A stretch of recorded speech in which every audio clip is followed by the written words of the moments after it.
ఇంట్లో బాగా పండిన అరటిపళ్ళు ఎక్కువగా ఉన్నట్లయితే ఈ చాక్లెట్ బనానా కేక్ రెసిపీ మీకోసమే, అది కూడా ఓవెన్ వాడకుండా.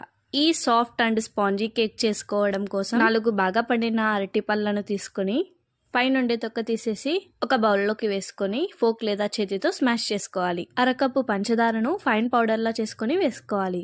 నచ్చితే కొంచెం వెనిలా ఎసెన్స్ ని వేసుకోవచ్చు. వేసుకున్న షుగర్ పౌడర్ మొత్తం మెల్ట్ అయ్యేంత వరకు బాగా కలుపుకోవాలి. ఇప్పుడు ఓ cup maida, 1 tea spoon baking powder, 1 tea spoon కి కొంచెం తక్కువ బేకింగ్ సోడా, నచ్చితే గ్రేటెడ్ చాక్లెట్ ని వేసి ఒకే డైరెక్షన్ లో బాగా కలుపుకోవాలి.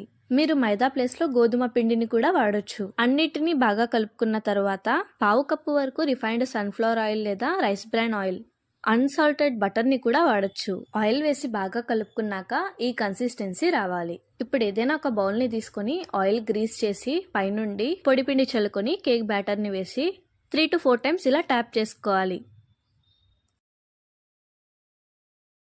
కుక్కర్ పైన మూత పెట్టేసి 5 నిమిషాల వరకు ప్రీహీట్ చేసుకోవాలి. ఇప్పుడు బ్యాటర్ వేసుకున్న గిన్నెను పెట్టి పైన లిడ్ తో కవర్ చేసేయాలి. హై ఫ్లేమ్ లో 10 నిమిషాలు, లో ఫ్లేమ్ లో 15 నిమిషాలు బేక్ చేసుకుని బేక్ అయిందో లేదో తెలియడానికి టూత్ పిక్ తో చెక్ చేసుకోవాలి.